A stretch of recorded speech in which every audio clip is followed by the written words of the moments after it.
This is the If More Let's Divide podcast.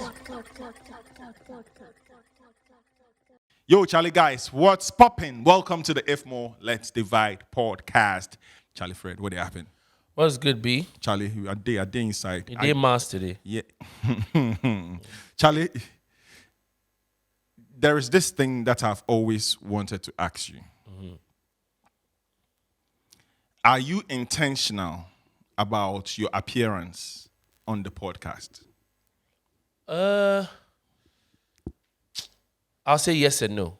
Mm-hmm. Yes, because I did think of what I go wear, but usually I'm trying to find something to wear that I can go to work with. Yeah, when I finish. But some days they work, so I have to blend them in. Today, as I was prepping, I'm like, Charlie, this life I have to stop. I have to be more intentional about the things I wear on or for the podcast. I'm not doing bad, but I have to put a little bit of thought to it.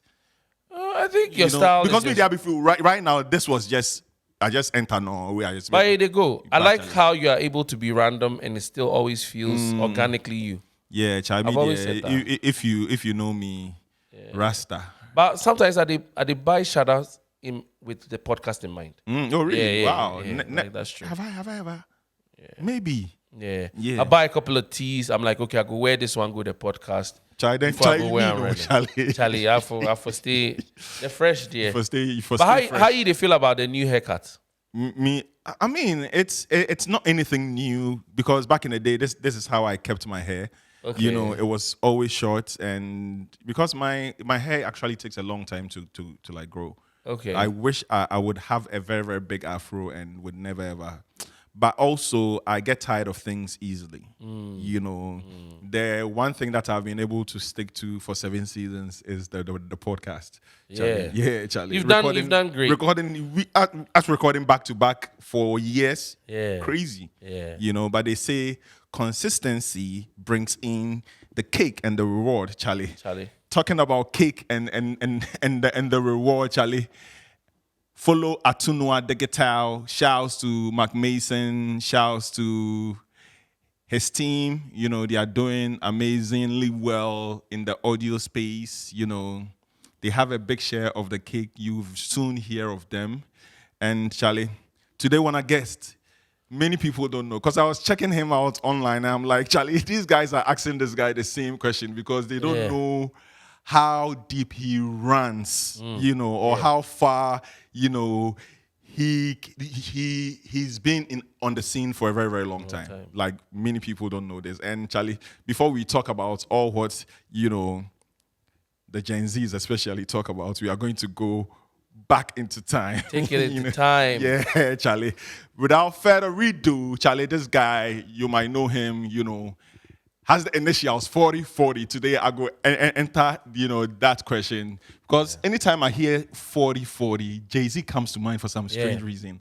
Okay, so guys, without further ado, help us welcome Maurice Aouad.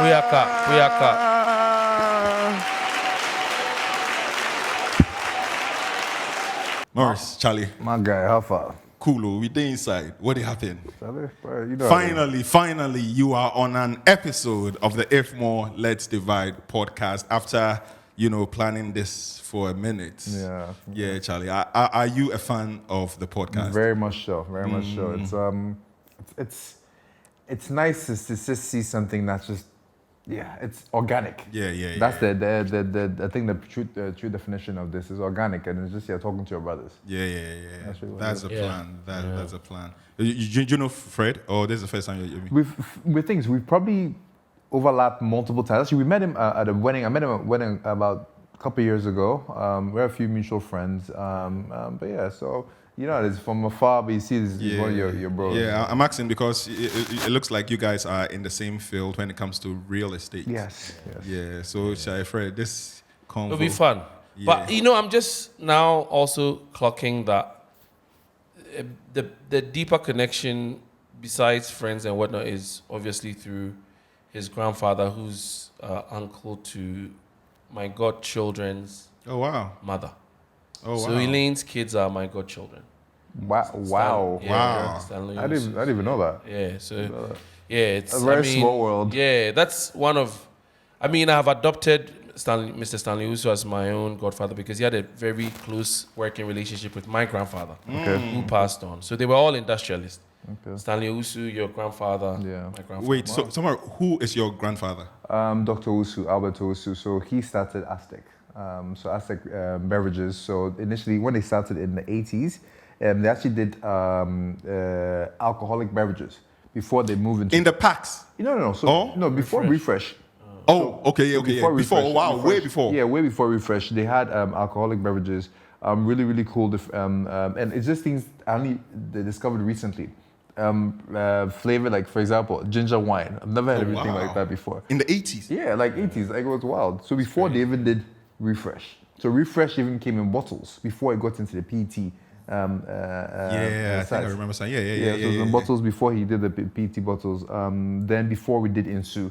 The first That's water. crazy. You know what? I recently discovered all of what you just said. Okay. Yeah. And I'm like, at a point in time when we're growing up, 80s, 90s, I think Refresh came in the 90s, right? Yeah. 90s, Refresh was the thing. Yeah. Like, whether school, whether home, whether you are begging an older person for money, you are going to buy Refresh. Yeah.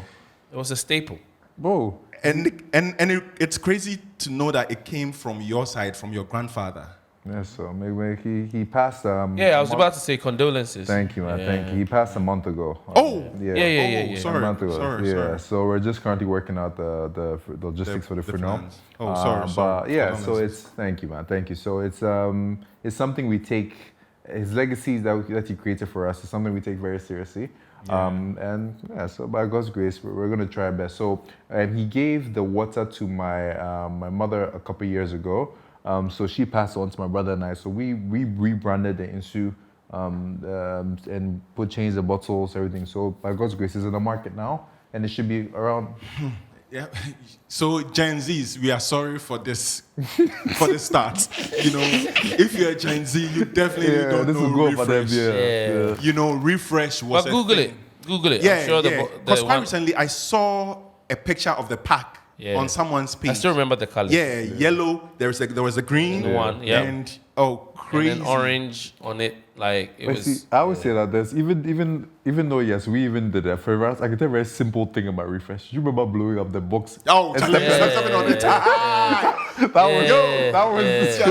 That was the thing. So the best thing to do was to open it a tiny hole and finish it, because if you open a big, the pop might not be that. So you just have to, trim it a little bit and suck everything out. And when you step on it, oh! You realize when it's also frozen, slightly frozen? Yeah. That's how it's hot after school. Yes.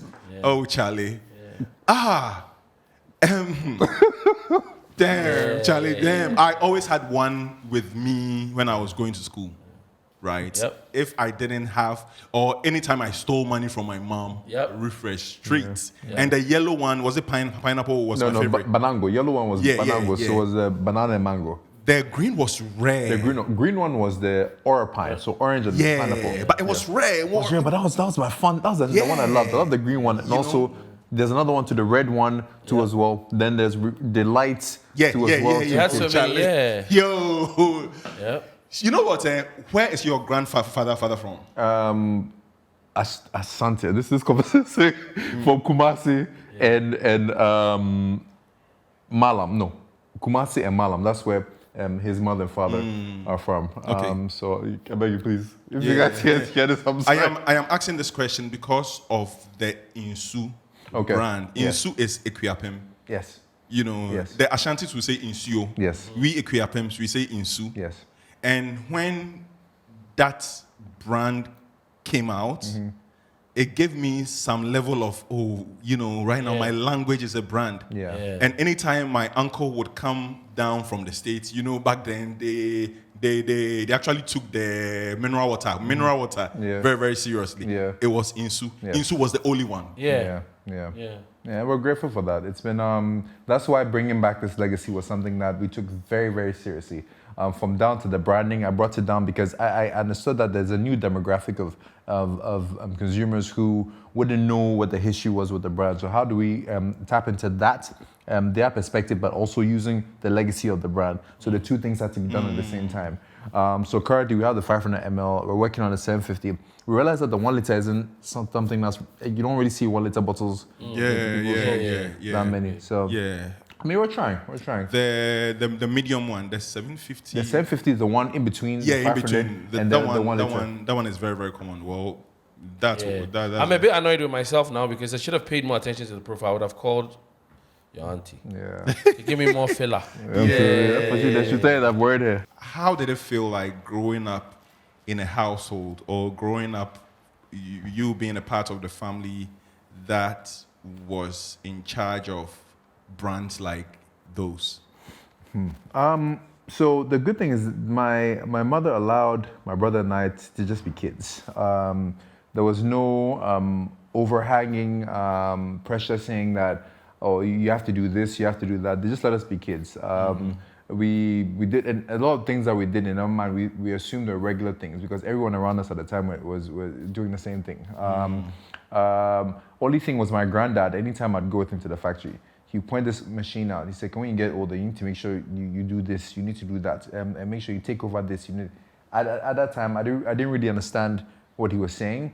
I was just following him around because it was cool, because he was a very cool granddad. And I'll never forget, like, he was very particular about, so my father's side is Lebanese. I'm half Ghanaian, half Lebanese on that side. And because of that, he never used to allow us to have guns. So like toy guns. Yeah. So anytime my granddad came, he saw toy guns in the house there. You come and collect it for my brother and I. He say, you pull your blood is too hot. Oh, that's funny. Yes. Yeah, wow. Man, refresh. I've been to the factory actually. Yeah. Because anyway, my question to you is: you said your mom allowed you to just be kids. Yes. Yeah. But in addition to your granddad, your grand uncle is also a titan in business in this town. Very much so.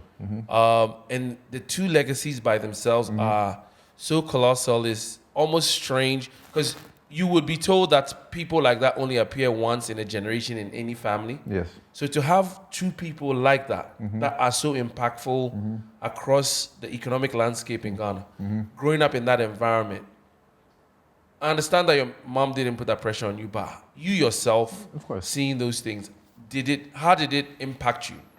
In the 6th grade, in Crazy King, they asked me what I wanted to become when I grew up. I said I wanted to be a business tycoon.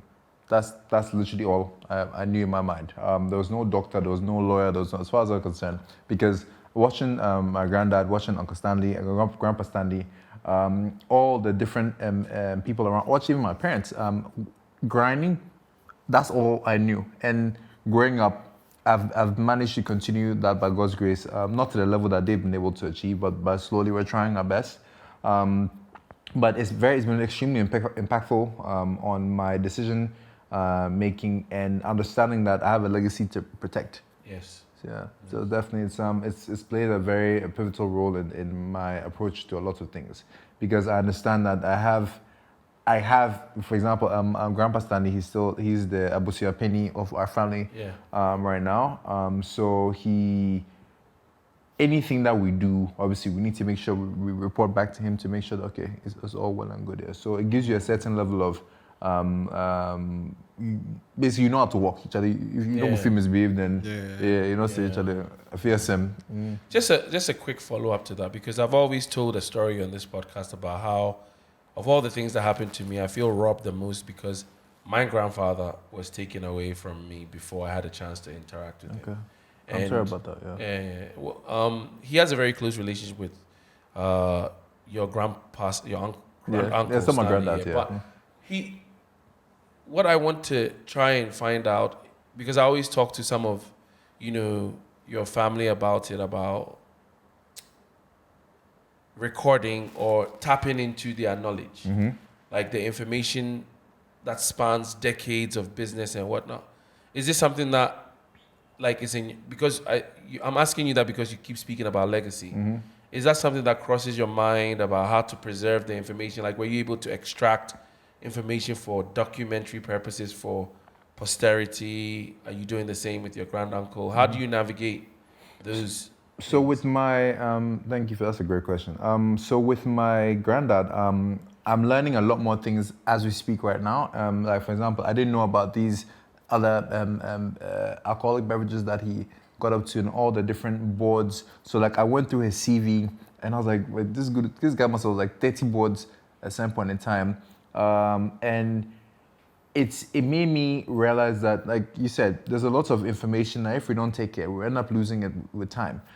So my uncles and cousins and I, we actually have a group that we put together that we're slowly just getting as much information of all the different things they did in the UK, the US, the family members that we've never met before, and it's just a lot of. There are different layers of information that we are slowly putting together just to build a puzzle that we can make sense of and pass on to the next generation. Do you feel the pressure at times? Oh yes. But it's okay. Yeah. You have to embrace it, man. Yeah, I mean, I'm the first grandchild from my grandfather's side. Wow. First grandchild, first son, first everything. So there's always been that underlying pressure to try and, but I mean, I think sometimes it's actually self-imposed. Yeah. If you think about it, it's really self-imposed because your parents would never really want that on you. But in your mind, you think, okay, these guys have done well. Let me try and see what I can do. So Insu is back. By God's grace, it's back, back in action, and doing very well. Like to the point whereby we bought a new machine. I think it was in November. So we were using the old machines that they were using in the 90s. Then my mother and I bought a new machine in November. Even now we're actually at full capacity right now. So we're trying to just get our act together and actually close eyes and just buy the big one. Yeah. So with like recently, like this times or these times is so different from the 90s, the 80s. There are so many water brands, so many. Yes. Why did you decide to relaunch, quote unquote, now? It was never an option not to. It was never an option. I know what he did. I know what. Not everybody has this opportunity to have a factory literally handed over to them. It would be irresponsible of me to take upon this opportunity to rebuild the legacy that he created. Yeah, solid, and I hope that refresh would also come back. I pray so. Because that was it. That was. For this matter, they have tried, but we'll see. What they will figure it out. Yeah. Well, Charlie, you so many sites. Lake Shot. Hey, Charlie. Hey. Okay. Do you know what Lake Shot means? It related to music, right? Yeah. Lake Shot, like when you are. Oh, I know what it means. When you are choosing, or when you are playing back to back, music or something, right? We're a guy. Not many people got that. I chess more. So. Yeah, it was fun. I mean, so in terms of when I used to DJ, it was just how I used to go about it. Like I'd have like maybe 10 tracks lined up, and within 2 minutes, I'm able to go back, 15 seconds, 20 seconds, and I used to play without headphones. And it would all make sense. Perfectly. It was, and like, cause I used to, like at home, you've got your little PC DJ. Yeah. Just PC DJ. Bro, like it's crazy. You gel. That's a this is the red one. I swear. Bro, PC DJ red. So fun fact, I actually played a tantra with my big, what I did was those days, my, computer. So those we didn't have laptops. Yeah. So we had those big. So I take my PC, my monitor, put it in the club, and then play PC DJ red. Wow. Yeah. And that takes me back. True, you were a DJ. Yeah. That's crazy. Not just a radio presenter. You were a DJ. Yeah, it was fun. But I had a friend too, in school who was also called Lake Shot, but the meaning was different. Yeah, yours was about music. His was about something totally different. How did you start DJing? And even before DJing, you had a studio. Yes. So production was something I've always loved. I've worked with, actually, not even worked. Let's even take it back. So there are a lot of people who I grew up with. D Black, Desmond. Shouts. Rano Kona North Boy. Yeah. Desmond, I was in the same school as Richie Mensa, Lynx. So when he started Lynx at first, we used to go to the studio all the time. He showed me how to use. That time, I think we were using not Pro Tools. Fruity Loops. FL3. FL. Yeah, so FL3. That's how far back we did. So I used to learn from Richie. Then I downloaded FL. Then I started to figure it out. Okay, this is what I like to do. Blah blah blah. I remember those. It was. I think Timbaland, Scott Storch. Like, those were like my idols at the time. So I remember this one time I watched some MTV show where Scott Storch just made, like, he just did this, then he recorded the sound, then he made a beat out of it. So I was thinking, how can I repeat that? So I got a phone at the time that had, remember some phones used to have dictaphones? Yeah. So a dictaphone. So I remember I used to just record some things, or even if I'll close a car door, then the sound of then I put it on FL, get the sample, then wait into a beat. It was fun. It was a good couple of years. And like we saw different progressions. So D Black came to my studio. I've worked with DJ Black, his Toon Toon mixtape. Wow. Let me see who else. Reggie Rockstone too is an uncle of mine. So he's somebody who he's always used to push me. Like it's been interesting couple of years. Runway Studios. Right? Runway Studios. So Runway 69. Horrible. Sounds like a subdivision of Pornhub. Bro, it's crazy.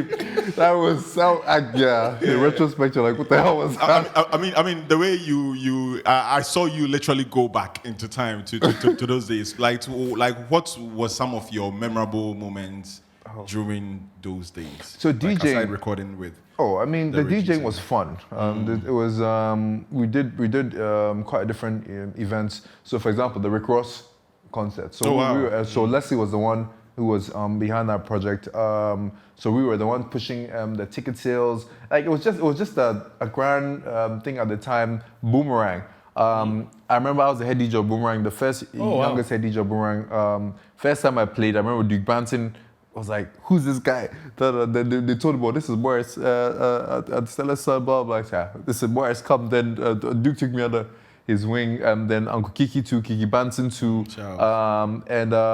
So even because I was also recording too as well, that's when he was working with Becca too at the time. So we used to go to the studio to when Kiki was working with Becca. I've had interesting. You have been on the scene for. And I think for me, my most memorable thing I ever did was I actually worked at XFM. So I had my own drive time show. So that time I was working with Eddie Blake, Kwame Fache, John Jermaine, all my big bros.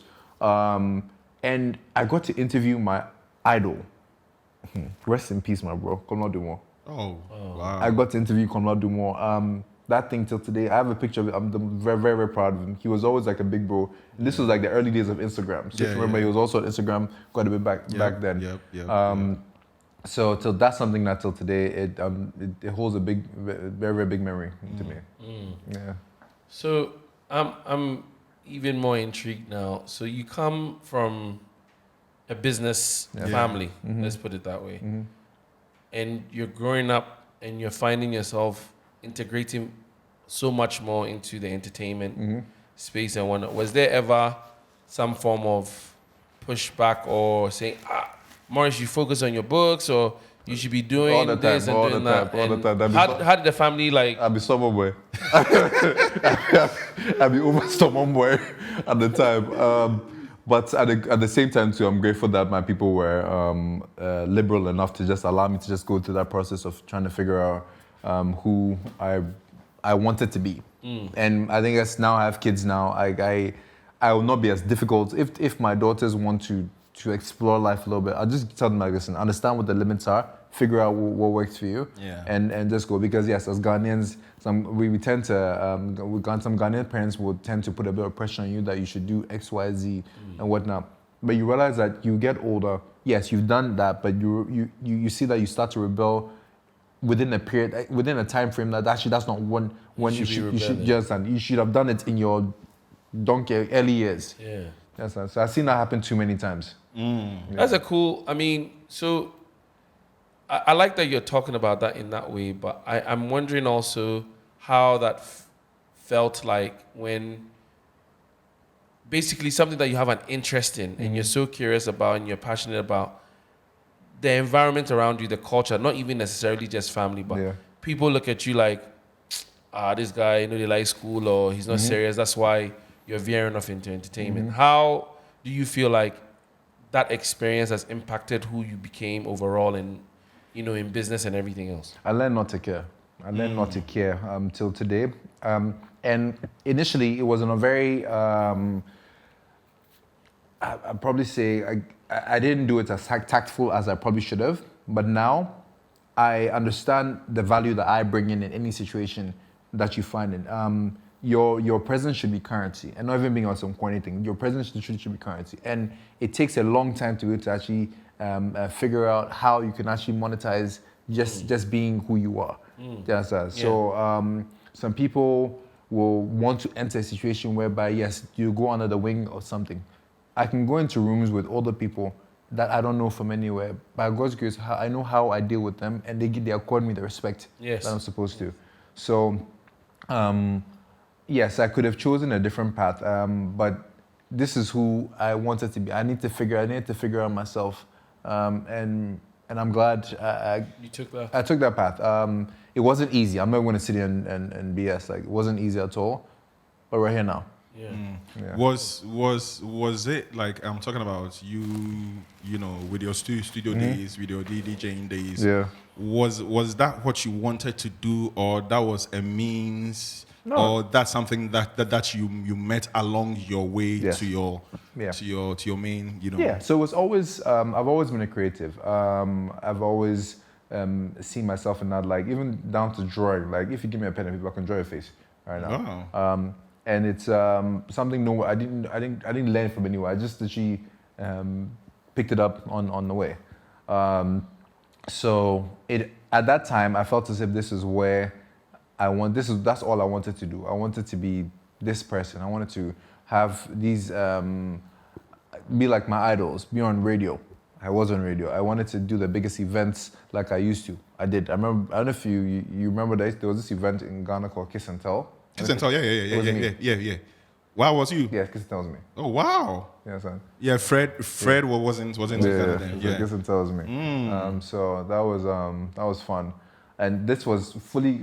I didn't have anybody, no partner, nothing. But all I did was just put things together and made it happen. That's crazy. And I remember Drummer Box. Yeah, Drummer Box. So Drummer Box 2. Yeah, that was Tell us. That was the like I said, from creative. Payment platform solution. The idea I got, the reason being, it was so silly. There was a pair of sneakers I wanted to buy. It was so silly. Yeah, I wanted to buy online, and I realized that PayPal didn't work at the time. Thankfully, now the government of Ghana are currently working on ways to try and get PayPal to operate in Ghana. So they're going through all the necessary compliance issues. But back then, PayPal was not a thing. So I came up with an idea whereby I could create a payment platform solution using the current infrastructure that we have in Ghana and essentially use it to check out. So for example, you have a Visa, you've got MasterCard, you have PayPal, and you have Drummerbox. So that was the plan, and by God's grace, I came up with a beta test at the time, and it was fantastic. This was years ahead of anything that could potentially happen. But unfortunately, the powers that be at the time didn't allow it to happen because they said that too much foreign exchange would have left the country at the time. So the reference they used was capital flight. So they didn't allow it to even take off. So it was actually software that allowed people to... Yeah. Oh, wow. Yeah, so I'm self-taught too as well. Wow. That's amazing. So what are the other things that you have been a part of or done that we don't know or people don't know? Because I never knew you were part. Kiss and Tell was you. Kiss and Tell was 100% mine. So Crazy. Kiss and Tell mine. Wow, let's see, what else have we done? So apart from that, there's the real estate aspect too as well, but we haven't got there yet. Yeah. So I started IVI about 2011, 2012. Like I said, I've always been a creative. So in terms of spaces and even my own personal room, I use my room as a test dummy for a lot of different projects. I changed my room like 10 times over the years. Yeah. So I'll go to my mother, my grandma, like, get out some money to go and do this, blah, blah, blah. I'll go and get paint to go and do that. Because I've always liked visual, the aesthetic elements of things. So I had a few property owners who were they finished the shell of their property, and I think they wanted a cheap labor to do the finishing for them. So they got me, not knowing, I gave them a fantastic outcome when I finished, and they were looking for tenants at the time. So if you remember back in the day, majority of property owners only wanted long lets. Yeah. Because that was that's what they were used to at the time. Yeah. So I remember I had some, because I was doing lots of things during Christmas, I had a lot of friends come to Ghana during Christmas, and they said they wanted a place. So I spoke to one of the property owners, like, okay, can I take your place for a couple of weeks? And he was confused, like, couple of weeks, like, I want 1 year, but I was like, I'll give you some money for it. I'll pay you the monthly rate for it. And that time, monthly rate was about $1,000 for a 2-bedroom in East Airport. I gave it to the tenants at the time who stayed there for, I think, 2.5 weeks at like $150 a night. Yeah. Wow. Yeah. So they multiplied that. Then I was like, okay. Then that's when. Light bulb, man. Oh, yeah. So then this was December, January. Then I found another tenant from January, February. So the whole year I filled this place without having to do short lets. He got paid more than he would have probably got during if he did long lets, and I'll probably like 10x in a property that I didn't own. Do you understand? So I was like, okay, cool. So then I started to add more units to it, more units. At the peak of IVI's operations before 2017, I had about 70 units that I was running. Wow, 70? Yeah, 70 units.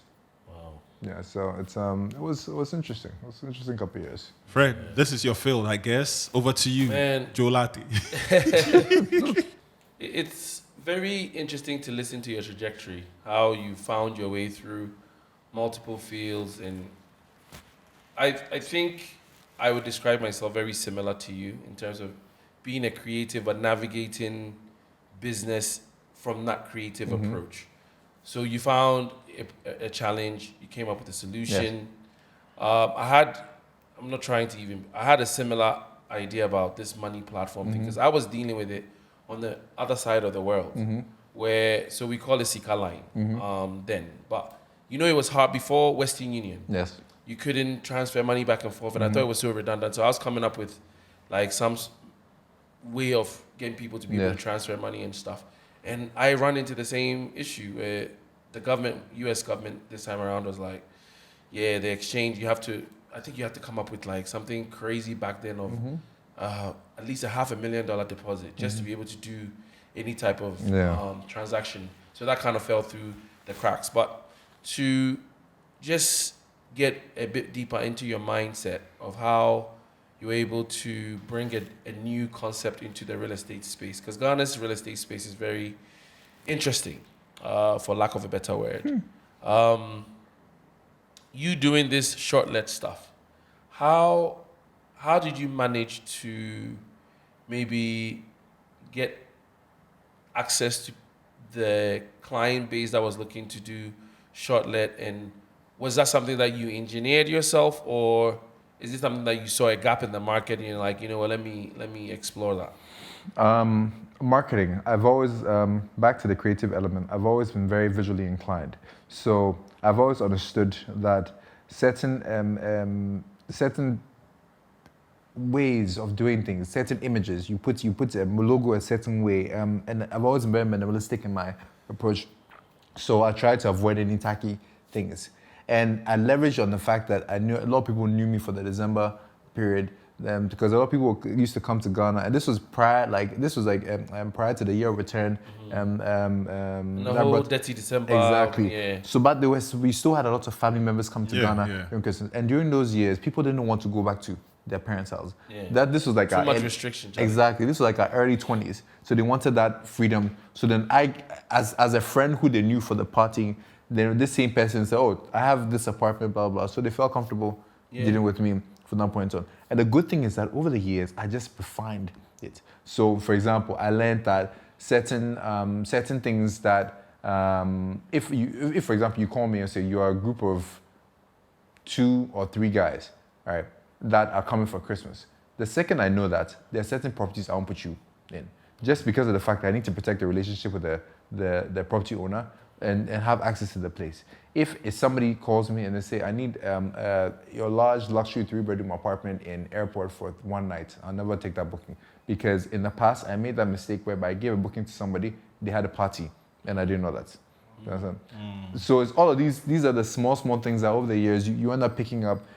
So I don't do parties, gatherings. When it comes to people who have kids, I essentially ask if you have kids, how many are your kids under the age of 5? I know which property to take you. But all these things, I learned them over the years from the mistakes that we made. And then you end up, your terms and conditions.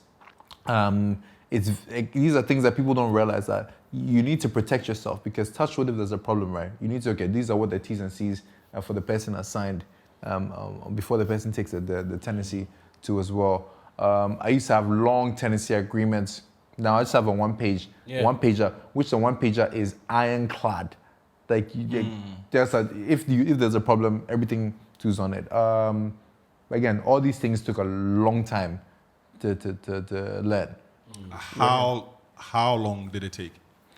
14 years. 14 years. Yes. Wow. Yes. It took you 14 experience. Yeah. So you have been in this business for like 14 years. Yes. That's crazy. That's crazy. And like you said, you started at a time, because I 14 years, like how many people were doing short, Yeah, short, like, it wasn't a big thing. That's I remember that time on Airbnb, we were 4 people in the whole of Ghana. And I knew every single one of them. Yeah, wow. Yeah. Wow. So we all, and some of them were, I think it was just one lady who came from America who heard about the concept. So I remember, I'll never forget that this property when I was dealing with in Cantonment, who I said, oh, there's this thing called Airbnb for America. It's like, what is that? Oh, it's okay. I don't like that. Yeah, it's just, everybody was stuck in their ways at the time. Yeah. But Short thing. So as a fellow industry person, I hesitate to say I am fully part of the industry, but I'm trying to navigate my way, provide solutions to challenges and stuff that I'm seeing. What's your take on the entire Dirty December flooding of Ghana, and then what I think of as exorbitant cost of places to stay during that period of time? I say exorbitant because I've interacted with so many people on social media who feel Ghana becomes unbearably expensive. I've seen, the response from the local folk on social media about how crazy Ghana gets during that time period, expensive, everything else. Tickets cost too much, residence cost, and you're talking places asking for $3,000-$4,000 just to be there for 3 weeks and so on and so forth.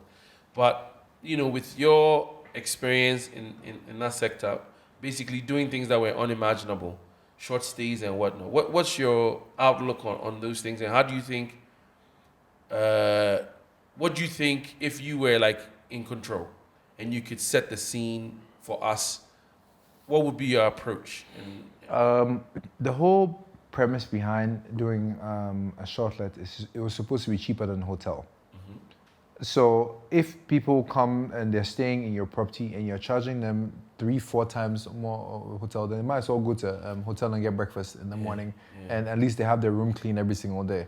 The initial crop of landlords that I was dealing with at the time understood that, and they said, okay, let's make it slightly cheaper than a hotel so we can attract tenants. And obviously they appreciated that. But the more the business started to grow, people came in and they had a different mindset in terms of they wanted to add this, they wanted to add that, they wanted to add that, without actually giving them real value per se. For them, as far as they're concerned, they've furnished their property as nice as they could. So that's really what it is. I hear you. Everybody does business differently. We all wear T-shirts. Some can wear a T-shirt from Balenciaga. Somebody can wear something from H&M. It's all a T-shirt. It covers your thing. But you need to understand that people, I'm sure that probably Primark sells more than Balenciaga sometimes. Of course. Every single time. It does that way. It's just, you don't realize that you shoot yourself in the foot by pricing yourself out of the market. And also what you're doing is, if you're looking at the bigger picture, Ghana is becoming too expensive for people to come. So they'll end up saying, Ghana is too expensive, let me go somewhere else. Let me go to Cancun. Let me go to Paris because I can get a deal on BA using my credit card points cheaper. So then after all these properties that you're buying into and the investments that you're making, then you're defeating the whole purpose of what you're doing. Yeah. So, well, you started 14 years ago when no one was in the business. Now there are so many people renting short stays, right?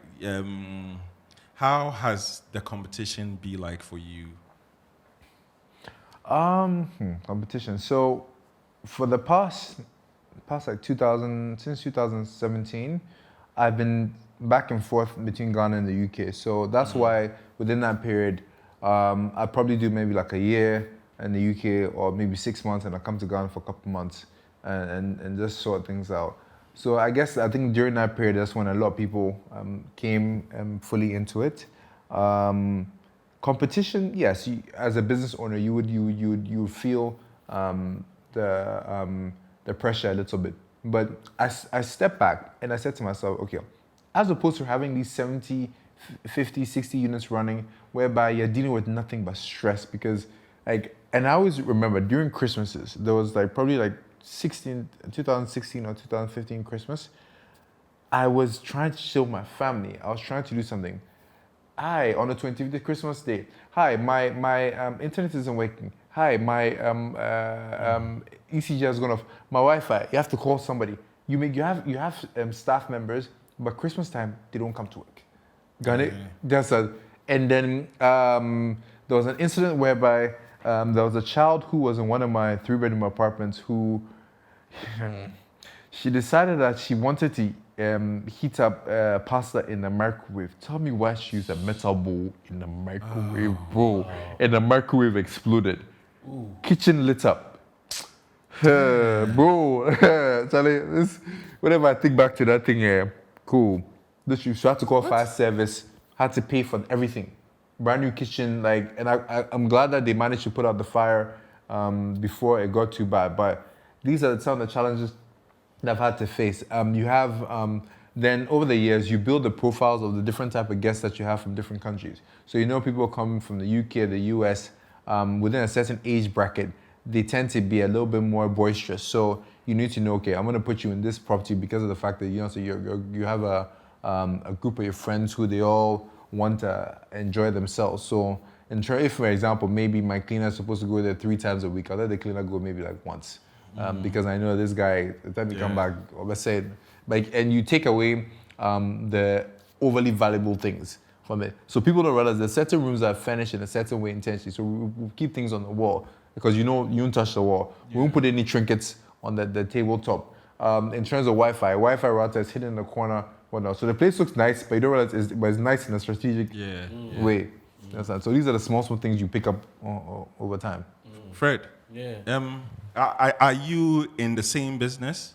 Yeah, or yours is a little bit different? So because he is into the short stays, remodeling and all that. I think remodeling, remodel too. Yeah. So my foray into it just happened because I had also a challenge with the cost of real estate, renting, right? So then obviously I didn't have the resources to go straight into development, which is really what I wanted to do. And I came up with a model where I actually started with his uncle. It's crazy. Uncle Stanley, shout out. I'm gonna send this to him. He's been such a blessing. The Catamount. Yeah. You know, I grew up there. Yeah. Yeah, so I'm 22. Yeah. Oh wow. So basically, okay, I did a few projects. I did my mom's space, then I did a space for my sister. Then I'm like, okay, now this is a serious business for me. How do I approach it? So I wrote a business plan, and I went to see Uncle Stanley, and I said, listen, you have this property there, because I had done number 20 across the street from him for a friend of mine. I renovated it. He saw it. He liked it. His daughter said something to me, and I wrote a plan. I said, listen, I'm going to take your property because it's empty and it's not generating anything, but it's also a bit dated. I'm going to invest my money into renovating it, and then I'll recoup my money by renting it out, and then I'll, basically get a return on investment as well. And that was the model. So I started with that, and I was approaching, there's a lot of property in the prime areas, even though my interest was in what I would call affordable housing. I'm like, okay, let me go and take from the rich and go and do what I need to do. So I started renovating spaces in cantonments, Laboni. Yeah. So so my model was appealing to the landlords because they didn't have to lift a finger or use their money. I'll come in, my little money in the way, Charlie, I hustle from Yankee Brink, but I put it in people's properties, rented it out, and it started working. It was clicking.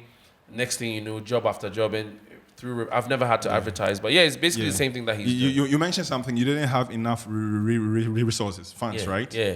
How did you start? Like, money-wise. Same thing too as well. I mean, you're a young man, and you end up being resourceful when it comes to how you generate resources. So it's like if it's selling phones. You those days, look at it 310. I have one of my people coming from London. He'll bring me maybe about 3 or 4 phones. Worth about then you just you just throw your money.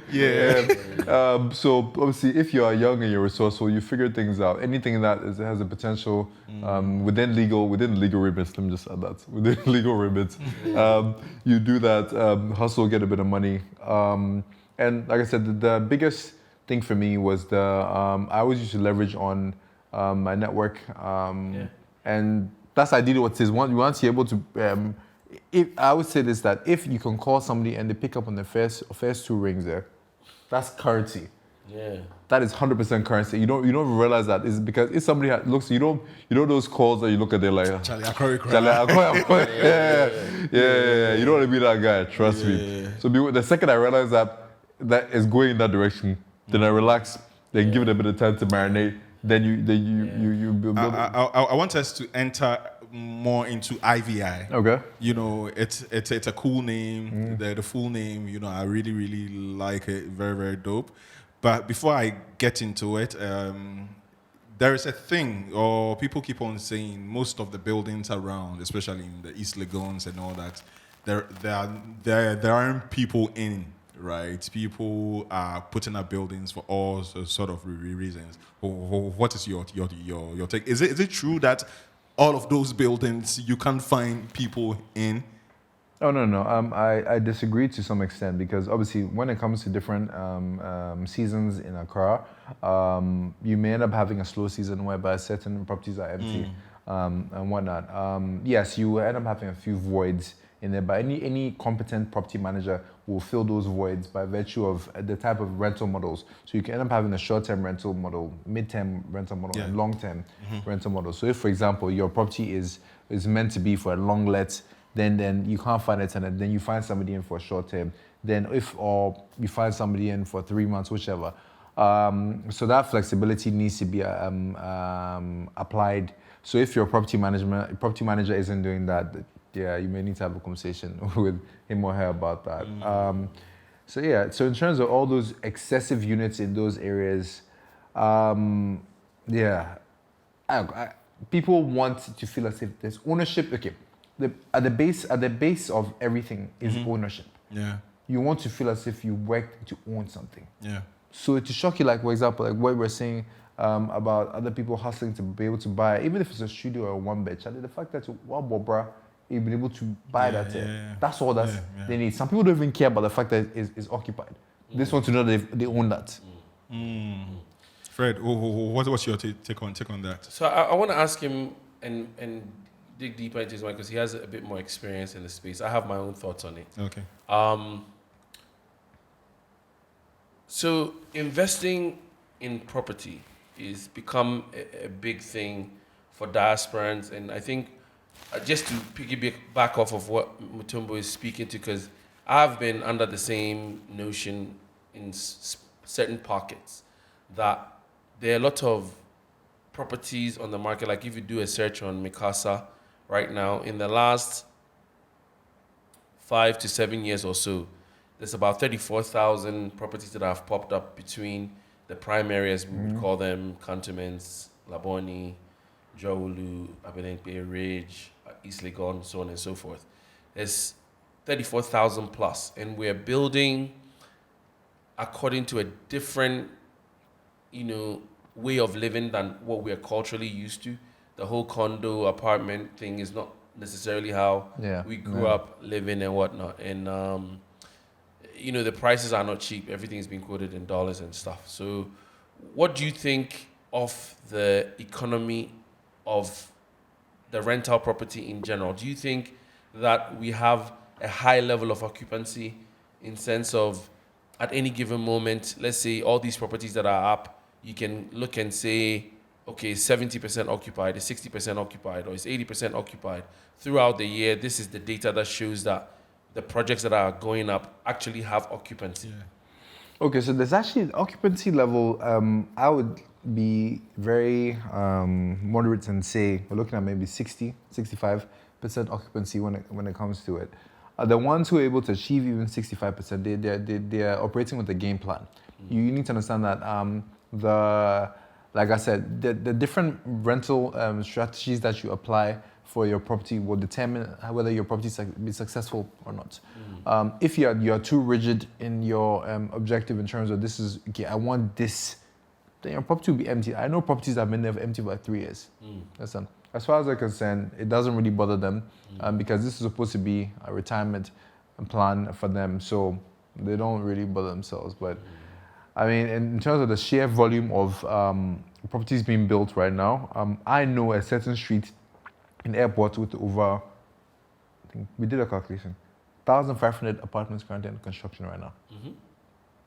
Wow. It's ridiculous. And in terms of filling, and the thing is, in terms of occupancy, they will find tenants.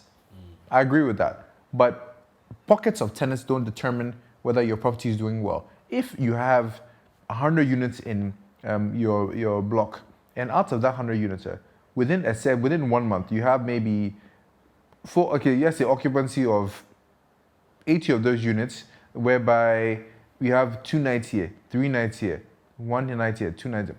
It will look like your building is busy, but once those tenants go, it will shock you that your void, so we call a void the period in between one tenant, your voids end up being too much.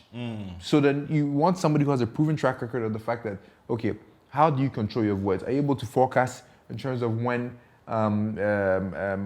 will things be slow? Like, for example, January is always has been always slow for the rental market in it. So how do you make sure you fill your units within that, or you just close your eyes and say, okay, January is when I take my break. My break for the year. Understand? So then I used to have property owners who in January, I think they have school fees to pay. They have a lot of things after everybody's enjoyed themselves during Christmas, and they'll give a lot of pressure. Okay, I beg you, find me a tenant.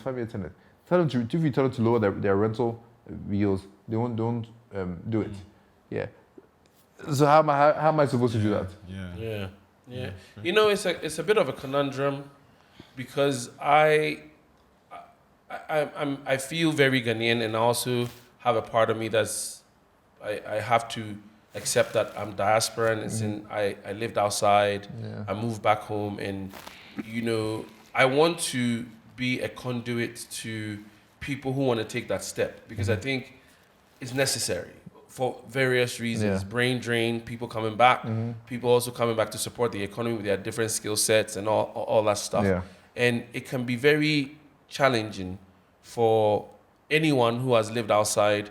You've had a good career, you've worked hard, you want to come to Ghana and you want to buy. Our mortgage system is not very, flexible.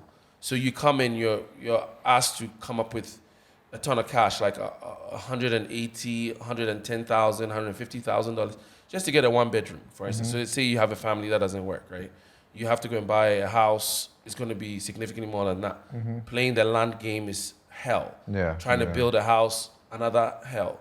What? I don't want to be a Debbie Downer like about the entire industry, but do you think we have enough data and also enough professionals who are driven to actual like growth of the industry organically, making it inviting for people to come home and want to purchase property, and also make it like feasible, sustainable, affordable, in the sense of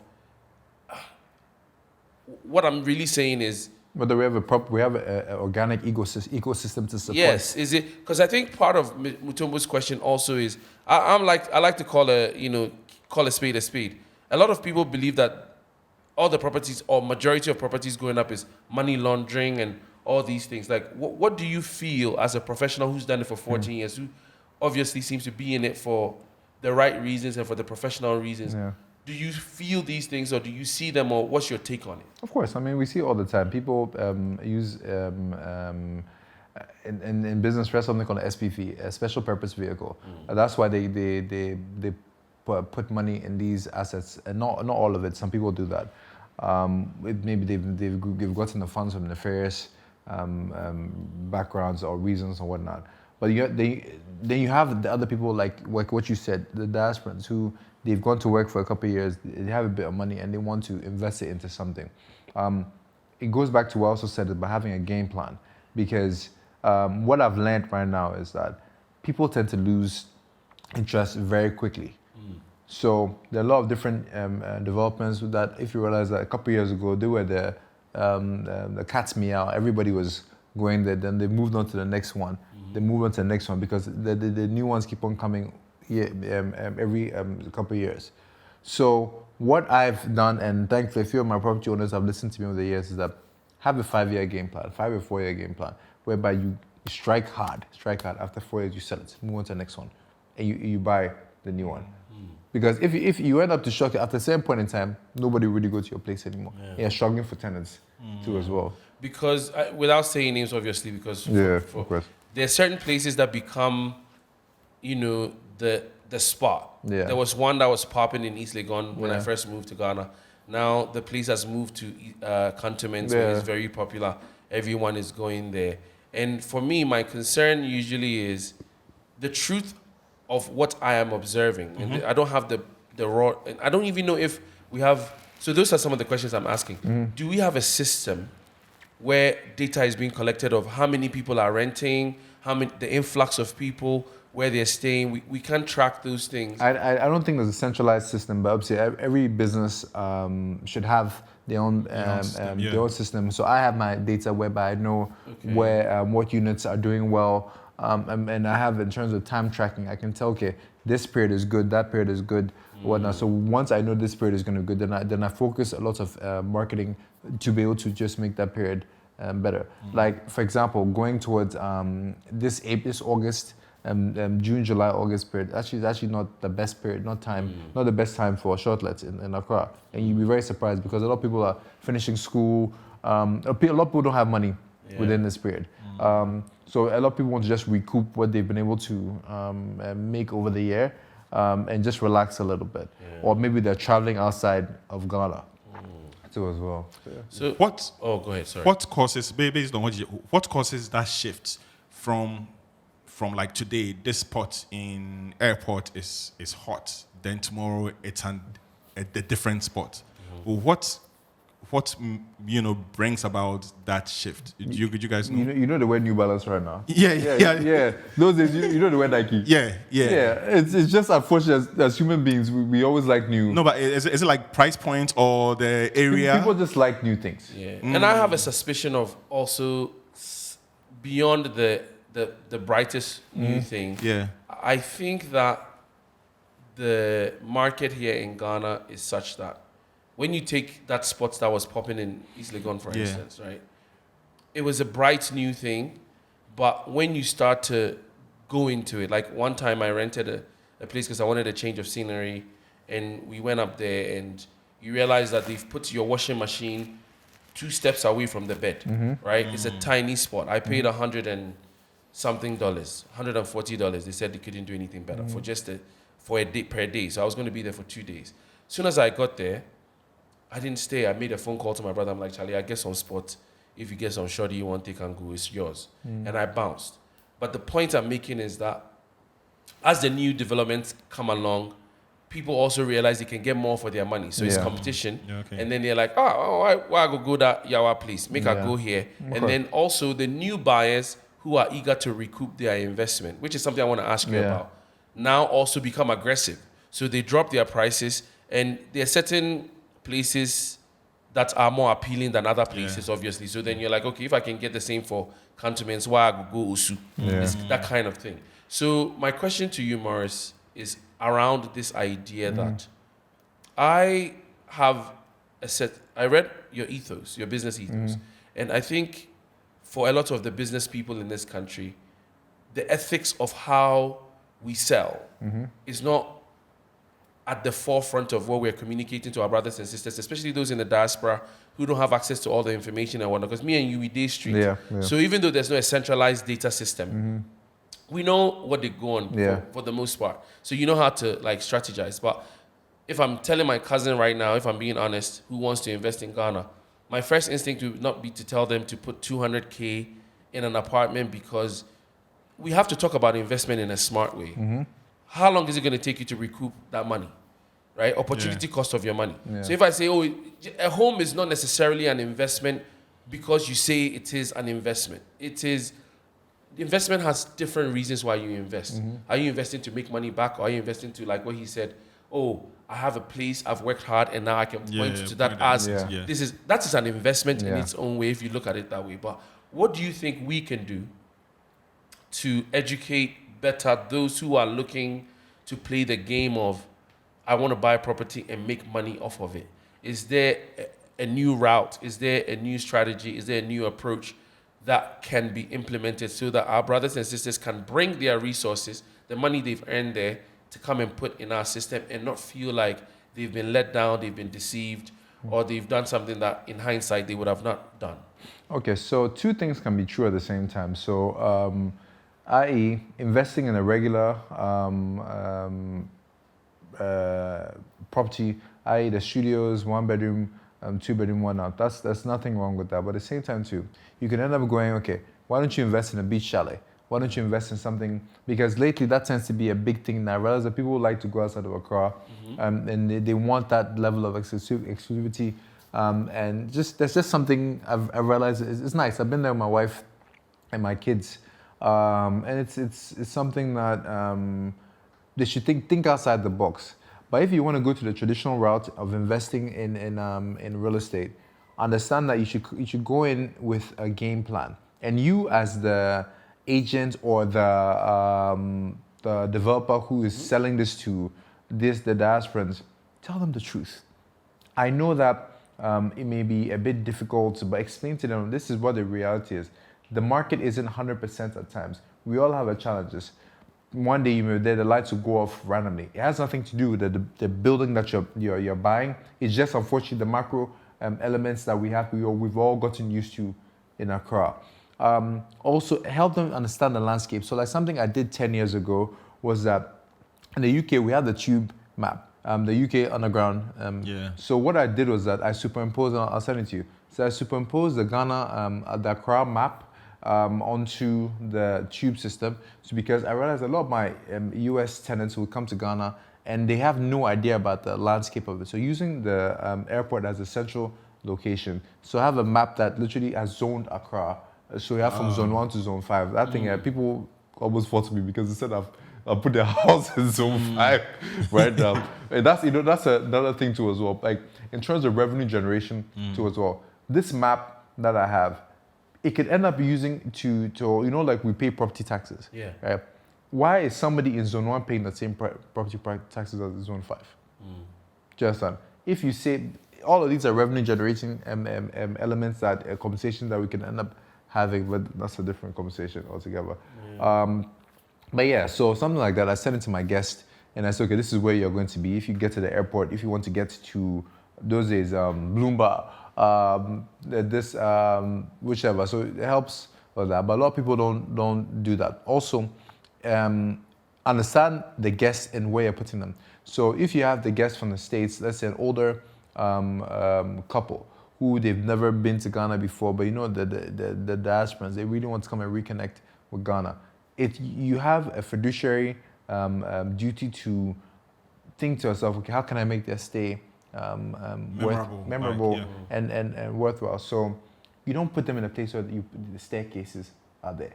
You don't put them in a place whereby there are lots of sharp edges and whatnot. There's so many little things that people need to think about. It's like, for example, something I did, again, almost about 10 years ago, was that if you booked a 3-bedroom apartment in Cantonments from me with your family, if you paid $250 a night, and even that was still high, I'll give you a car and a chef for the 14 nights. Yeah. Wow. That's brilliant. Wow. So, but Fred, before you, so that means you just don't rent. Yeah, I just don't rent. You need to give value for money. Yeah, you take into consideration who is renting, like, how old they are, because you said if an older couple is coming to you, you just won't rent a building or with staircases because they are old. Wow. Also, it comes to ECG too as well. So I've seen this happen too many times whereby, and this mistake, we made this in the beginning, whereby the way we have the prepaid system too as well. In the UK, in the US, yes, they have I know that you can buy electricity on the little token that you have. But if somebody's never been to Ghana before, and you expect the person to be, even though he's rented a place, to top up the ECG, without explaining to them from the beginning, right? How does that even make any sense? Just that. So all these different things need to be considered before you decide to go in the business. And young people who want to go in the business, yes, you think is a lucrative thing. Understand that you're dealing with human beings. As a human being, what will make you uncomfortable? Don't do it to somebody else. Wow. It's dope stuff. I'm also asking these things as, I don't know if you've experienced this, but it feels like our ecosystem, everybody works in their silos. There's no cohesion in trying to have a proper industry where we have a responsibility to one another to, create an industry environment, but also create institutions that would allow for regulation or, some guidelines. I think they created there's this government policy now. I haven't had a chance to look into it, but I've seen that there's a new government policy that mandates everybody should have a license on it. So, and I think they need to expand it, something like that. I'd love to be able to be part of that so I can help bring some form of clarity too as well. Yes. And I have a WhatsApp platform with over 160 different agents different agents, to property owners, to architects, to developers on it. Oh, great. And the reason why it's important is there are a lot of young people who can jump on it, and they're so used to these WhatsApp platforms where everybody's posting their different properties and whatnot. And you can tell when somebody's new in the business, right? Because there's too much eagerness and there's not that much professionalism that the person uses. So I'll sidebar them that, okay, no, this is what you're supposed to do. I'll call them and they're very surprised because nobody is actually done that. Hi, my name is Maurice, blah, blah, blah. You should be careful about this price point because I feel as if you're not giving value for money, and in terms of even down to even how you pronounce things. Like I've seen this thing that's my new pet peeve in that can't stand there. Cantonment. Yeah. Without the S. Yeah. Oof. Yeah. Yeah. It's just basic. I love the way that you're thinking. Yeah. I think that the question I want to ask about us in general is, what I was going with the question was industry standards, right? You come, we are working in silos, but we don't realize that what I do somehow reverberates or impacts the other people in the business to say that, you know what, Maurice gave us a wonderful experience, so it bodes well for everybody else in that industry because it makes people more comfortable to want to come back to Ghana because they had a great experience. Yeah. If I engineer a shitty experience and I tell people that, oh, Ibri is what did they say to Charlemagne? That there's a beach at where he bought the property. He was so proud. And he said, he's a beachfront. But meanwhile, the guy was at Ibri. I don't know if they stood on some hill and showed him the water or whatever. But these unscrupulous things, and people have all these horror stories of being ripped off what they paid, and even common water. You get to there's no water in the fridge. Then the ECG thing is a big thing because some people don't know that they have to buy electricity. It's so sad that in the middle of the night, power will go out and now they are destitute or distraught. So I don't know if you have something to say in general because you have the experience and you have the reach to the audience and people who are interested in our business to say, is there a threshold? Is there a framework to be professional and to work at a level that is world class? Is that something that is maybe something you can? Okay, so 14 years in this business, all the different experiences I've had, good and bad. The most important thing is that consistency. I've been consistent in the fact that I wanted this to become a business. So I learned from my mistakes. If you're in this industry whereby you want this to be your career, you want this for the next maybe 10 years, this is what you want to do. You want to be able to plan a future with what you're doing. Understand that the only way you can get that consistency is just by virtue of doing the right thing. There's no need in trying to pull the wool over a tenant because of the fact that you want to make your small $500 or sorry, not 500. I shouldn't say small. That's sorry. Yeah, $500 or you want to make your commission. Understand that people are coming in with their money. If they end up investing in something that you've advised them to, and they're happy with what they've done, I promise you that you've probably opened more opportunities for yourself because by virtue of word of mouth alone, you can say, okay, like you said, I had a great experience with this person and whatnot. So play the long game. The short game isn't worth it. I get it that things are hard, and I'm not going to be tone deaf about that at all. Things are difficult, but understand that it's not worth losing your reputation for some short-term gain. That won't really be worth anything. Yeah. Awesome. There are some things that you say on this podcast that we don't take back. And you just, you actually commit small $500. So after the show, we are going to see you. I say, oh no, let me take it back. See me in Chambers. Yeah, we're going to see you in Chambers. Now, the one of the coolest things that I want to ask, IVI. How did you come up with the name, and what does it mean to you? Like, because it's so simple, it's so different to IVI. It reminds me of OVO. Yeah. How did you come up with the name? So IVI, my baby girl. A girl. I know that's my baby girl. So IVI, essentially, you know the way, for example, if somebody tell you that this wall is nice, or I like the shirt that you're wearing. Cool. As far as and because of the fact that I like the shirt you're wearing, give it to me, or let me wear the same thing or whatnot. IVI is always essentially just simply means I hear you, but based on how I see things, so I view it. So it's an affirmation on my perspective. I've heard what you're saying, but I'll basically do what I want to do. Yeah. Pretty much, that's what I've heard. Oh, wow. Are you currently using something that you learned during your time on radio, during your time in the clubs and all that? Are you using something? Maybe it could be something now currently in like what you are doing now? Not during the club period. So a bit of context too as well. In 2014, September. It's going to sound a bit weird, but I wasn't well in Ghana. I was actually paralyzed completely on the right side of my body. Oh shit! Wow. Yeah, completely paralyzed, like the right side of my body. I couldn't move, I couldn't think. So I ended up at Kolebu, the stroke unit. So they said I had a stroke. I was quite young at the time.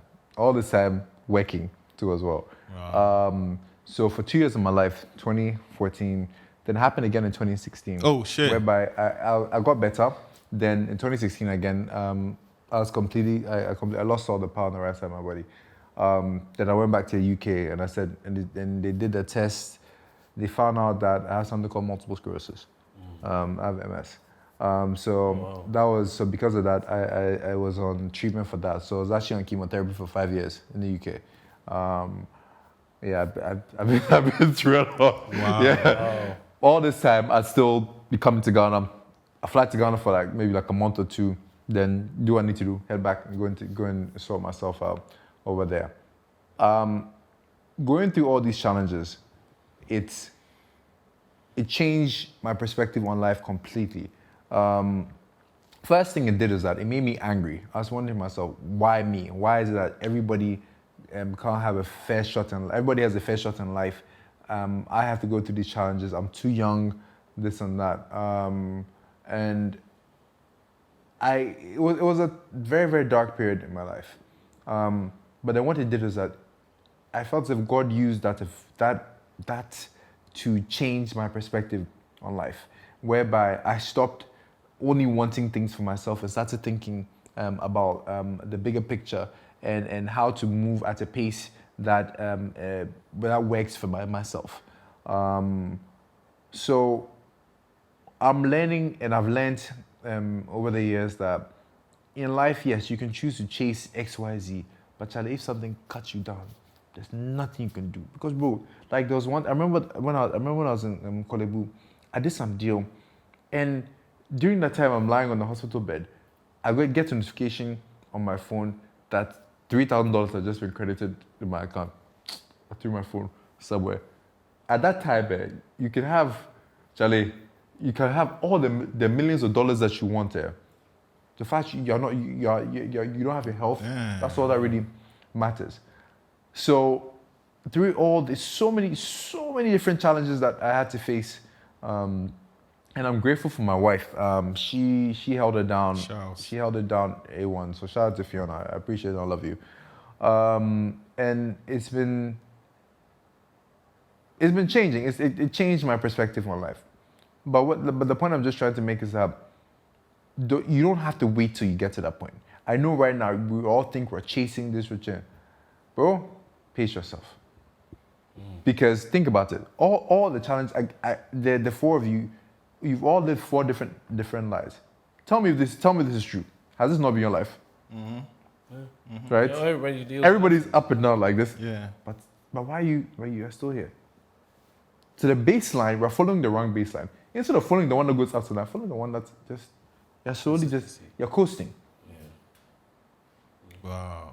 Yes, so that's just find a way to just find the baseline that makes sense to you. Yes, there's nothing wrong with being ambitious.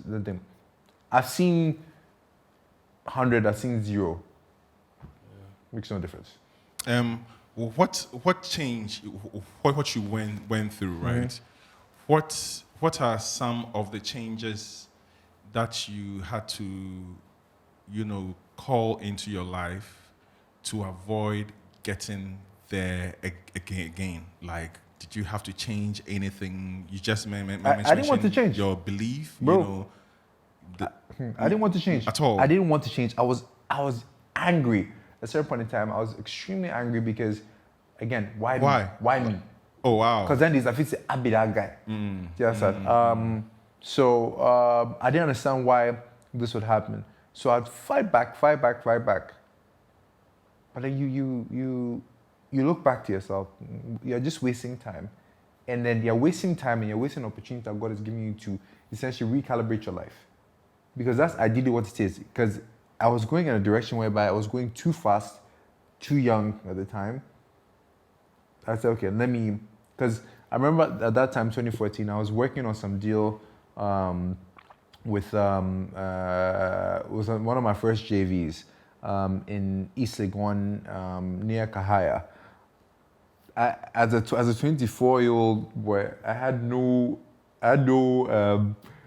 place to be working on a deal like that, but I actually got a JV signed for that place. I got a partnership with the UT Properties, the defunct UT Properties at the time, to become my partner on that project. Again, I was 24, 25 at the time. It was completely unheard of. Yeah. But yet, but in my mind, because I've always, until today, I still have it, but I've been able to control it a little bit. Anything that comes to my mind there, I'll do it. So you basically think the universe was trying to tell you to calm down? Oh yeah. Yo, bro. Oh chill. yeah. That's what. Either that or find a different way to do what I did, but in a much more relaxed way. Are you calm now? To some extent. Would you say? To some extent. To some extent. I don't play with time. No sign of weakness. Oh yeah. I don't. So for example, I can't run anymore. Okay. I can't run anymore, yeah. but I can go to the gym and outlift almost anybody in the gym. Yes, so I know what my strengths, I know what my weaknesses are. So I won't put myself in a position. For example, because when I got ill, I stopped being able to go to nightclubs because my walking became a bit unstable at time. So I didn't want to be in a situation whereby. Yeah, I remember. No, I remember. Yeah. I put myself in that. Yeah. I don't want to put myself in a situation whereby I was uncomfortable. So I pace myself. And that's really what it is. You pace yourself and you take care of yourself. Not to get too much into detail with your personal, but is MS something that you develop? Is it how do you get? Is it just one of those things like freak of nature kind of thing, and it just No, pops up? it's wild. No, so it's autoimmune condition. Yes. Whereby your immune system, your cells are fighting each other. Nobody really knows how MS is. It comes from, but again, the initial early days, I didn't understand. I said, why me, blah, blah, blah. Yeah, I found a way to do it. I found a way to live. And it is what it is. Yeah, no, there's a thing that you said that I found interesting because I have started leaning, or I've leaned on that side of the thought process for quite a while about ambition. There's nothing wrong with ambition, and there's nothing wrong with being a high achiever, but being able to define success for yourself so that you can, so if you have expectations on yourself from what the world views you to be, like you come from that, your granddad was a superstar, your granduncle is doing amazing things. I'm sure amongst the grandchildren or whatever, you have the firstborn, somebody wants to come out ahead and be the man and take position and, stamp their authority or claim their space or become the prince if you're into Machiavelli. That kind of thing is the kind of pressure it brings is all external, right?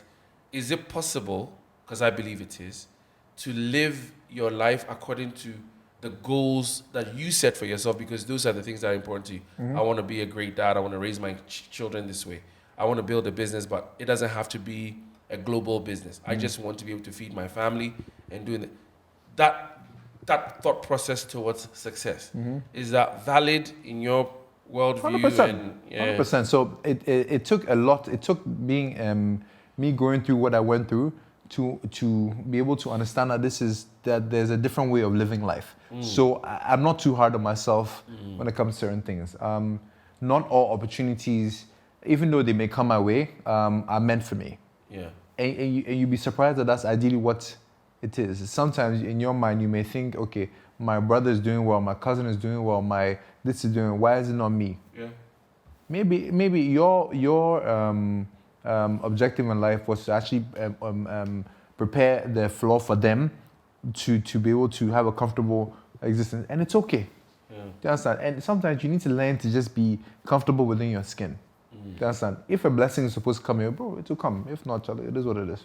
I love that answer, but I also want to ask you another idea. When you come from the family that you come from, there's a general notion that the first generation hustles, makes it, the next generation squanders it, and then they live like, whatever, and then the third generation is back on the street, back to being regular or poor or whatever the case may be. From your vantage point, because your granddad has been able to pass on factory through mom to you now, and you and your brother are building it back up and whatnot, what do you think of that notion, number one? But also, what do you think sustains generational standard? I don't want to call it wealth. I want to call it standard of living, because I think ultimately we all want to be able to survive, live well, and not have to worry about our daily bread and the basic things. What do you think is sustainable from your vantage point about you've worked hard, you've done something, you pass it on to the next generation, and letting them be able to not only sustain it but build on it and then pass it on? what would be your approach? So now, from what I know now, what I've seen in the past, create a structure that doesn't involve their family directly.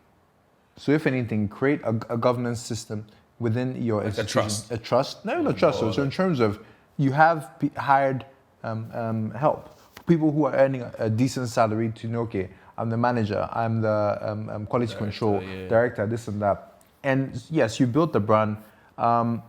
Yes, the whole objective of you getting comfortable is you want to give a good life to your kids.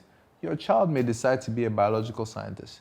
He or she doesn't have to work in a family business. And you shouldn't fault them for that. I think that's a mistake sometimes we make in this part of our world, whereby we assume that because we've done X, Y, Z, our kids should follow. They're like, my kids don't have to do anything in the factory. I'll put people in place to take over if they don't want to. If they want to, cool. But I'm not going to put that much pressure on them. And sometimes we put too much pressure on ourselves because your father or your grandfather, when he was building that business at that time, the zeitgeist within that period was very different from what it is right now. So the hustle mentality, the grit, where he came from, you don't know, his childhood must have been very, very difficult for him to want to be able to get to be able to make something of himself. You were comfortable. Believe it or not, that you may think, oh, maybe I don't get Rolls Royce, I don't get it. Don't even lie to yourself too as well. So I stopped pretending I'm something I'm not. I'm grateful for what has been done for me, and by God's grace, I'll do what I can to make sure I sustain it as long as I can. Cool, Charlie. Conversation's been intense. So many topics we touch on, but I think you are the best person for us to ask this to, since you were once tapped in, and I know you are still tapped in. Music, Ghana music, the DJ scene. What's your take? I mean, right now, there are so many female DJs now. Bro, I was just about to say that. Like, when it was, dope. I hate to say this, when it was my time, was Kes. Yeah, true. Literally, all we had was Kes at the time. Right now, I love the fact that they're so animated, and because those days we used to have like guys like used to say DJ Snoop, Charles Bossman, Charlie Kwame. That was a fun group. But now I love the way people are playing. Like I even see even on TikTok, like the way people are able, the transitions. Back in the day, that was like our flex. We would actually go online and go and see what are the New York DJs doing, what's the transitions. Then we're going to copy the transitions. Then we're going to start trying to execute it. That was a fun thing. But now the whole music scene is amazing. DJ season scene is amazing. I don't know about Ghana music on there. So what songs are you listening to now? Projects? What projects? The clips. Like, I was going to say. Fred, have you listened to the new Clips album? Did you like it? Yeah. Bro, it's in my car. Like, it's been for the last couple of days. That's just been back to back because I felt as if my soul was coming back. Yep. Rapping. Rap was like proper back to back. And it was good. Like, and with Malice, the way he went in. Malice is he's like the big brother's like. This time there ain't no slack. Oh yeah. This time you don't think that. You don't think that's them crowd. You don't think that's them too. Yeah. So but in Ghana or Ghana, on the continent, like are you tapped into any particular? There's so many new cats on the scene. I'm even struggling to keep up with them. I love my little sister Molly, what she's doing. I'm very proud of her and what she's been able to achieve. And Amare too, amazing. I feel that there's so many new, when it's come to female empowerment, like they basically understood that Charlie, like they don't need to wait for anything. They're doing, and I love it for them. I love it for them. So kudos to them. In terms of the male musicians now, there was this one guy, this one geezer, I can't remember. Like he gives me like Pop Smoke kind of vibes, Ghana Pop Smoke kind of vibes. I forgot the guy. I saw him on Instagram a couple of days ago, but Is he big yet? Oh. I don't think he's big. I think he's still on the underground. But like I saw, they did something in Takoradi or something. He walked onto the thing. All the boys they turn up for the. I said, hey, what is this? That means they come with the energy. Yes, that's the one. J-Bad? J-Bad, yeah. I watched the guy like, Charlie, nah, this is different. It's different. Yeah, the Americans are Charlie. Then the show phase, the show phase. So how many kids do you have? I have 2 girls, by God's grace. Wow. I have 7 Whoa, girls? Yes, 2 girls, 7 and 4-year-old. 7 and 4. And have you learned anything from them? Oh yeah, very much so. The girls are ones do shaggy. Like my oldest daughter, like there's one time I think I was sat there and she looked at me. She said, "Daddy, your stomach is big." I said, "Oh." The next day you end I up go to the gym the next day. I go to the gym. Yeah. And also you learn to be very intentional about a lot of things because you're impacting lessons onto them. So when you realize that, for example, if any of the kids are having a meltdown or something, you can choose to let them have the meltdown by themselves or help them explain to the kids that, okay, you're feeling like this, there's a reason why I feel like this, and then help them tap into the emotion. So I would say, as in the new generation of parents, millennials, we are correcting the mistakes that were done with us. I agree. I don't say mistakes per se. I guess with them at that time, that's all they knew. The tools they had is what they used. Yeah, too. So we are just also, and I think going forward too, that's why I guess we are clashing with the Gen Zs. Because as far as I'm concerned, they'll be... Why there's something, no fairness, I'll raise my hands. Gen Zs, I didn't trust them because they don't fear nothing. Nothing. Yeah, true. But at the same time, too, if they don't take it, they'll burn out too quickly. It's a wild time that we live in. I've enjoyed this conversation thoroughly. I think what you're doing, to be such a multifaceted person in what you've done is quite commendable, and what you've been through is also kind of extremely wild. I'm glad that you survived it. I want to leave you with just a basic, simple thought or question, if that is. If you could push a button to change any one particular thing in any of the field of endeavors that you've engaged in, to let it go in any particular direction because you think it's for the greater good, what field would it be in, and what would that button be? I would go back to the beginning of IVI, whereby all the industry players right now would still keep the same ethos that we had from the beginning. I'm all for making money, but don't make kind of too expensive whereby people can't come home. And that's ideally what it is. You're creating a second home for somebody to come back to. Yes, I get. I'm all for being a capitalist and making money, but right now it's going to a point whereby you're destroying something that we generally love, the market that we generally love, we've created. There's been a lot of blood, sweat, and tears over the years to get to this point. So I just wish people would just catch themselves. Dope. I love that. Yeah, I mean, coming to kids, I think my kids have made me very, very soft. Very, very, very soft, But I really do. And I'm learning along the way, It's a blessing. Yeah. You guys have a huge responsibility. The continuation of life depends on those. So kudos to you guys. And kudos to Maurice and the house. Oyaka. Charlie. Thank you guys. I appreciate it. Thank you guys. You've been amazing. Yeah, Charlie, it's been really, really dope. Shouts to IVI. Happy for Insu Aztec to be back. I do remember your logo so well. Aztec written in a circle, and I hope that Refresh also comes back. I pray it be so. pure, if they drink them, this be juice. If it's chill,